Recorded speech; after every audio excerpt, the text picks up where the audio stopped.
One thing I've been meaning to do for a while is to update this guitar, my EVH Wolfgang Stealth, and also my RG550, my Ibanez, with noiseless springs. Both of these have floating trems and they cause a bit of noise when I'm recording. So I've bought these Sonic Nature springs, black for my Wolfgang, yellow for my Ibanez. They're apparently both the same tension, but I thought I'd get colours to match the guitars. So here is the problem I have. When I'm using my Floyd Rose, you can hear on this one it actually has a lot of noise just from the bar alone. But if you ignore that, there's noise from the... You can hear that sort of reverberating from the springs. So that's from the Wolfgang. Let's try the RG550. Alright, so here's my Ibanez. That's why I've bought the yellow springs. And you can hear from this one, it doesn't have bar noise as such. And the spring noise is much better.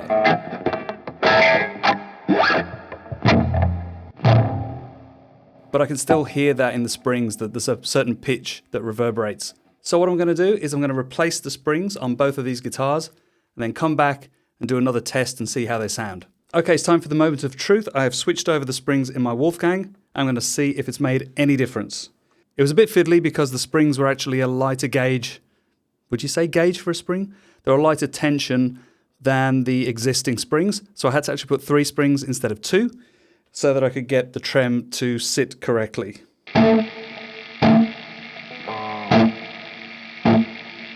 So I think that's an improvement.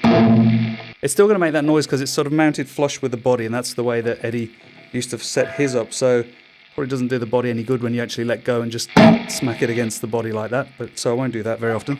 But I think it stopped that ringing that I could hear in the springs. I need to explain something about the demo you just heard with this guitar. There was a lot of noise suddenly happening that I figured was a ground issue because I hadn't changed the preset or anything. So I thought it must be that I'd knocked the ground wire off the spring claw when I was changing the springs. So I went into the back of the guitar and had a look, and it was all fine. So then I went into the other cavity and checked the wiring in there. Everything seemed fine. But as soon as I touched the jack that was going into the guitar, or I took my fingers off the strings, I could hear that ground noise again.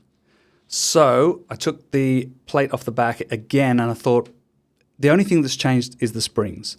Now, these springs have a polymer coating, so they're different to the other springs. So I thought, is there some weird ground issue happening and it's being fixed by having the springs attached from the claw to the trem block? So I replaced the middle spring with the old spring and the noise went away. So I have some kind of ground issue in the wiring of this guitar that needs to be fixed clearly, because I don't think that should be the fix for it. It didn't happen with my Ibanez. So it's no good putting 2 noiseless springs and 1 noisy spring.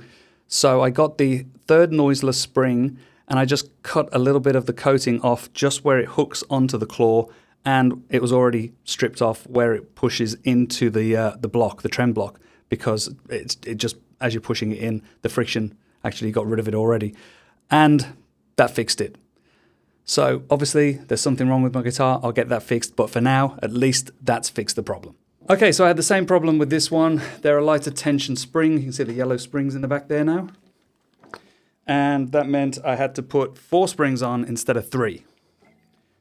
But it's sitting pretty flush now, maybe a little bit higher than it should be, but I can adjust that later on. So first thing I need to do is tighten the lock-in nuts, which I'm using my new tool, if you haven't seen already, which is this thing called the hex hider.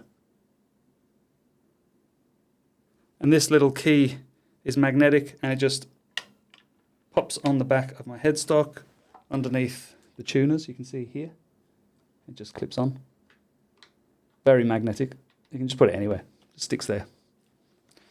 Anyway, so that's tightened. Now, let's see the moment of truth.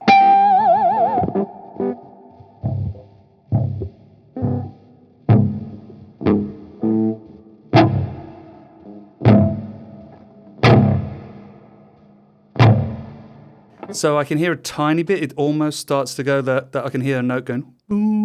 It sort of dies straight away, whereas before it would ring out. So I think that's done the trick as well. It's dampened the vibration that was going on in the springs, which it should do because they're covered in some sort of polymer to make sure that they don't vibrate like they did before.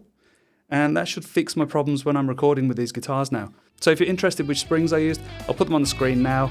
They were just the ones that I found available in Australia. They were easy to get hold of. There are some other ones in the US. I think you can get hold of Floyd upgrades. They do a FU tone. They do some springs. There are some others, some other manufacturers as well. But just have a look around, see if the ones that I suggested are available in your area. They didn't cost much, so I think that was a worthwhile upgrade.